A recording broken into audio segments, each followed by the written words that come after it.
Welcome. On this video, we'll be performing one extra example to illustrate the linear factorization theorem. So let's get started. So we're going to start by stating the linear factorization theorem again. So let's just rephrase what the linear factorization theorem says.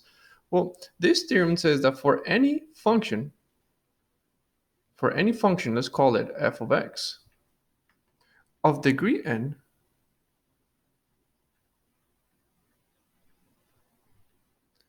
there are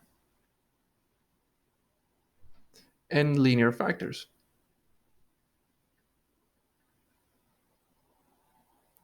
In other words, let's say we have a function, let's call it f of x. So we're going to have some kind of a coefficient, and we're going to have x minus the first solution. So this is what we call a linear factor. Now let's assume that there are n, this function f of x is a degree n, so we're going to have n of those linear factors. So that's the second, so that's the third, so that's the fourth, and we're going to have so many until n. So if we have a function whose degree 5, then we are able to write down that function into its linear factors, and there's going to be 5 of those linear factors. If the function is of degree 3, then we can write it out as 3 different linear factors and so forward. Now, a of n, it is a coefficient, because notice that there are infinite ways to rewrite f of x if we just know the solutions or all the c's, but we have to place down this coefficient in order to fully describe, I should say define, to fully define the function f of x. Well, let's do one example here. So let's take a look at example 1. Now, it says find a third degree polynomial. So just by knowing that this is a third degree polynomial, then we know for a fact that we're going to have 3 linear factors. So therefore, my f of x is going to take the form a of n, x minus the first linear factor, second linear factor, third linear factor. And again, a of n is just a constant, and c of 1, c of 2, and c of 3 are the solutions, or sometimes referred to it as the roots of the function. So now that we know that we have a third degree polynomial, then we know that my solution is going to look something like this. So if we continue reading, it says it's a polynomial function f of x with real coefficients that has the value of -3. So let's just highlight that. So it has the value of -3 and the imaginary value of I as zeros. So let's just write that down here on the side. So I know that we have two solutions. So I have solutions when x equals -3, x equals I. We're missing one solution because we know that this is a third degree polynomial, so therefore there must be 3 solutions. So where can we get that third solution? Well, notice that I, or the imaginary number, it's a solution. And we have always indicated that imaginary solutions always come in pair. So if I, it's a solution, then also -I, it's a solution. Because again, whenever you do have a solution as an imaginary number, then the complex conjugate, will always be a solution as well. So now let's put everything together now. So let's erase C1, C2, and C3, because remember that C1, C2, and C3 are the solutions, and we already have the solutions down. So let me just plug that in here. So CO1, CO2, and CO3, we already know some values of it, so let's just plug them in. The first one is -3, the second one is I, and the third one is -I. So let's just rewrite this. So now I know that f of x equals a of n times x plus 3, because a minus and a minus, it's a plus, and we have x minus I and x plus I. So this is what we know so far. Now, the only thing that we're missing to fully define this function is this coefficient of a of n. So now the question becomes, how can we find out the value of this unknown? Well, notice that we have one more piece of information about this polynomial, because if we continue reading, it also states, and such that f of 1 equals 8, which is stating for this function that we're creating, if we plug in the value of 1, we're going to get an 8 out. In other words, we have a coordinate point. So we have a point. We have the point 1 comma 8. If I plug in a 1, I get an 8 out. And we're going to use this information to properly define a of n. Because notice that if we plug in x equals 1 and y equals 8, we have the following. We have f of x, which is just y. So we're going to get an 8 out if we let all the x's be equal to 1. You notice that I'm doing all in blue, so you know where it comes from. So it's going to be 1, 1, 1. All I did, I went to the function that we have defined, and I use this information. If I let x equals 1, my y is going to be 8. And that's exactly what I did here. So my y is 8 whenever every single x is equivalent to 1. And now notice that the only unknown now is this a of n. So let's properly define what a of n is. How do we do that? We're going to have to distribute, and we're going to have to expand what we have here. So the way that I'm going to be expanding is, first, I'm going to bring this a down. I'm going to bring a of n. I'm going to, well, or at least I know that 1 plus 3 is 4.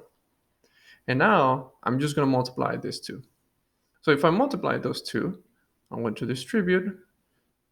So 1 times 1 is 1. I'm going to distribute. 1 times I is I.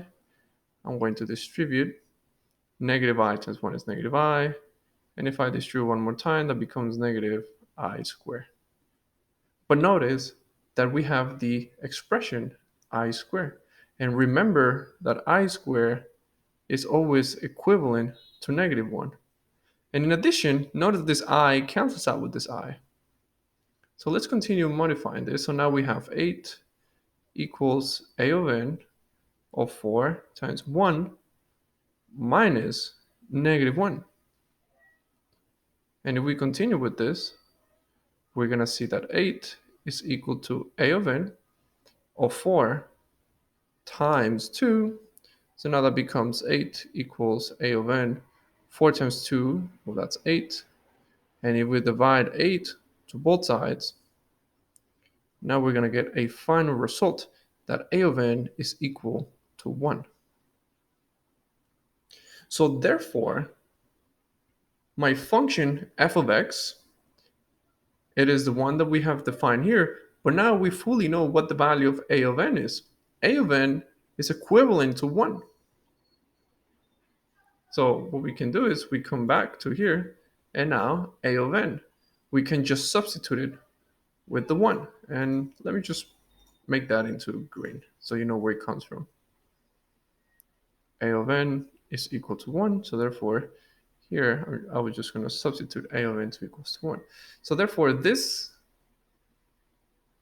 is the function of f of x. Now notice that this function, it's written in factor form. And most of the time, that's just not acceptable. So let's just try to expand this a little bit further. Let's just try to rewrite this in standard form. So now we know that f of x is equals to 1 times x plus 3 times x minus I times x plus I. And all I'm going to do now is just doing some basic algebra, and I'm going to try to just multiply all this so I can write it out in standard form. So now this becomes f of x equals, well, this 1 we can ignore it, because if we multiply anything by 1, it's just 1. So I'm going to write down x plus 3. And again, let me just multiply this very quick. So x and x, that's x squared. You multiply, so that becomes xi, you multiply negative xi, you multiply, it becomes negative I squared. So let me just rewrite this. So it becomes f of x equals x plus 3 x squared.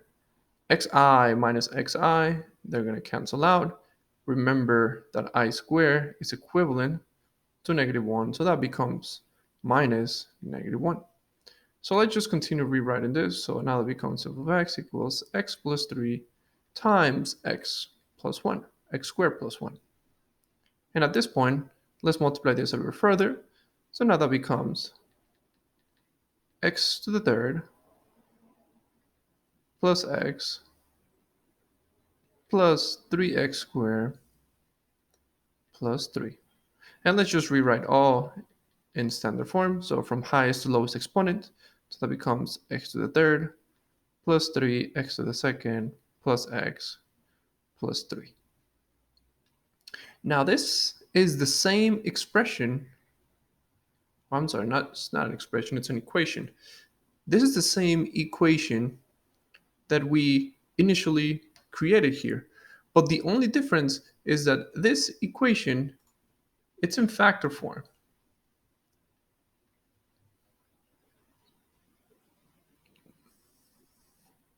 Because notice that we are written in terms of its factors, x plus 3, x minus I, and x plus I.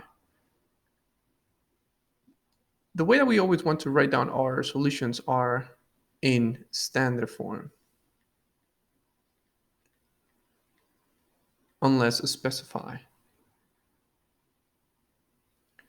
But this is the idea here. The idea here is that we want to create some kind of a new function. We notice that it's of the third degree. So therefore, it must be 3 linear factors. How can we define those linear factors? Well, we got to take a look at the solutions. We know that negative 3 and I were solutions. We're missing a third one, but we noticed that one of those solutions was imaginary. And I know that imaginary, they always come in pairs. So that becomes the negative I. We plug them all in, and my objective was to define the value of A of n. How do we properly define the value of A of n? By using the point that is given on the graph, 1, 8. And at that point, we plug in y for 8 and x for 1, and notice that A of n was the only unknown.